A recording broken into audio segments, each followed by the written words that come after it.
कांग्रेस के नेता बीके हरिप्रसाद का बयान भी सामने आया। उन्होंने कहा कि कोई नाराज नहीं है, सब खुश हैं। सीएम पद पर अंतिम फैसला सोनिया और राहुल गांधी करेंगे। जिन्हें जो सीएलपी लीडर है वो एक सिंगल रेजोल्यूशन पास किया है सारे निर्णय जो है ऑल इंडिया कांग्रेस कमेटी के अध्यक्ष के ऊपर छोड़ने का। उसके बाद वो 3 ऑब्जर्वर्स बैठ के सबका राय लेने का बात किया, सबसे राय लिया है। सबसे राय दोनों तरीके से मौखिक भी लिया है, लिखित रूप में भी लिया है। फाइनली ये जो डिसीजन है वो दिल्ली चले गया है। दिल्ली अध्यक्ष जी सबसे बात करके, सोनिया जी राहुल जी से बात करके अपना अंतिम निर्णय लेंगे। तो कुल मिलाकर कांग्रेस में अभी कर्नाटक के मुख्यमंत्री पद को लेकर अभी सहमति नहीं बनी है। इन सबके बीच सुन्नी उलेमा बोर्ड ने कांग्रेस के सामने अपनी एक अलग डिमांड रख दी है। सुन्नी उलेमा बोर्ड ने मांग की है कि कर्नाटक में मुस्लिम विधायकों को डिप्टी सीएम और मंत्री पद दिया जाए। कर्नाटक वक्फ बोर्ड के चेयरमैन शफी सदी ने क्या डिमांड रखी, यह हम आपको बताते हैं। तो डिप्टी सीएम मुस्लिम समुदाय से बने, यह पहली मांग। 5 मंत्री भी मुस्लिम समुदाय से बनाए जाएं और इनमें मंत्रालय कौन कौन से दिए जाएं वो भी मांग में है शामिल। गृह मंत्रालय, राजस्व मंत्रालय, स्वास्थ्य मंत्रालय, इस तरह के विभाग होने चाहिए। कर्नाटक में कांग्रेस मुसलमानों की वजह से जीती है, उनका यह दावा है, और चूंकि मुसलमानों के वोट से कांग्रेस जीती, लिहाजा गृह, राजस्व, स्वास्थ्य विभाग दे दिया जाए और डिप्टी सीएम का पद भी दे दिया जाए। इलेक्शन का पहला बताए थे, एक डीसीएम मुस्लिम को बनाना है और एक 23 सीट देना करके बताए थे। 15 सीट मिले, उसमें 9 एमएलए जीत के आ गए और उसके साथ साथ 67 जगह पे 67 to 72 एमएलए सिर्फ और सिर्फ मुसलमानों को वोट में जीत के आ गए कांग्रेस का। इसलिए कांग्रेस हमें दिए है, कांग्रेस को बहुत कुछ है, इसलिए अभी हमें लेना चाहिए, लेने का मौका है। इसलिए हमने एक डीसीएम बनाना है और 5 मिनिस्ट्री भी होना चाहिए।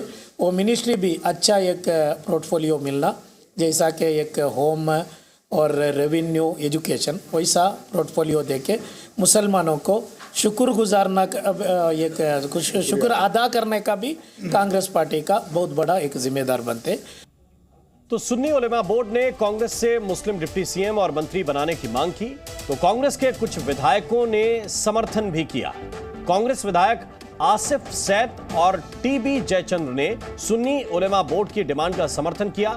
आसिफ सैद ने दावा किया है कि कांग्रेस की बड़ी जीत में 80% वोट तो मुस्लिम मिले हैं, ऐसे में डिमांड हो रही है तो यह गलत नहीं है। ये बार उलमाए इकराम और सभी मिलकर काफ़ी काम किया है और मुस्लिम माइनॉरिटी की कम से कम 88% वोटिंग हुई है कांग्रेस पार्टी के लिए। तो उलमाए इकराम आप जैसे कह रहे हैं तो उनको पूछना भी कुछ गलत नहीं है। ये सही बात है कि पॉपुलेशन के हिसाब से रिप्रेजेंटेशन मिलना चाहिए, क्योंकि सब मिलके आगे चल के काम कर सके। और सुन्नी उलेमा बोर्ड की डिमांड पर कांग्रेस नेता पवन खेड़ा ने ट्वीट करके बीजेपी पर ही पलटवार किया। पवन खेड़ा ने कहा कि शफी सैदी के बयान के पीछे बीजेपी है और इस वक्त अंजलि सिंह हमारे साथ ज्यादा जानकारी के साथ जुड़े हुए हैं।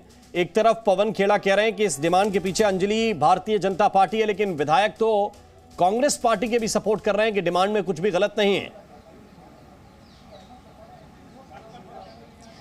जी देखिए, जाहिर सी बात है कि शीर्ष नेतृत्व जो है, जिसको पवन खेड़ा रिप्रेजेंट करते हैं, पार्टी के ऑफिशियल स्पोक्स पर्सन है, राष्ट्रीय स्तर के नेता हैं, वो कभी इस तरह के बयान का समर्थन नहीं करेंगे। लेकिन आपको ये भी देखना होगा कि इस तरह की मांगे अगर उठती रही तो ये तो एक अनार 100 बीमार जैसी बात हो जाएगी कि पहले से ही इस चीज़ को लेकर चर्चा हो रही है कि 2 बड़े नेताओं में से क्या सीएम और डिप्टी सीएम वाला फॉर्मूला काम करेगा, क्या 2.5 साल का फॉर्मूला काम करेगा। ऐसे में अगर अलग अलग समुदायों से भी मांग की जाएगी, अगर आप मुस्लिम समाज की बात करेंगे तो उसके अलावा वहाँ लिंगायत कम्युनिटी है, वोकालिगा कम्युनिटी है, अगर ये सब भी, इन सब की तरफ से भी ऐसी ही डिमांड्स आती हैं, डिप्टी सीएम की बात की जाती है, अलग अलग विभागों के बंटवारे की बात की जाती है, तो ये बहुत लंबा मसला जो है ये खिंचता जाएगा। तो जाहिर सी बात है आला कमान इससे बचने की ही कोशिश करेगा। बिल्कुल, बहुत बहुत शुक्रिया, बहुत बहुत धन्यवाद अंजलि आपका इस पूरे अपडेट के लिए, इस पूरी जानकारी के लिए।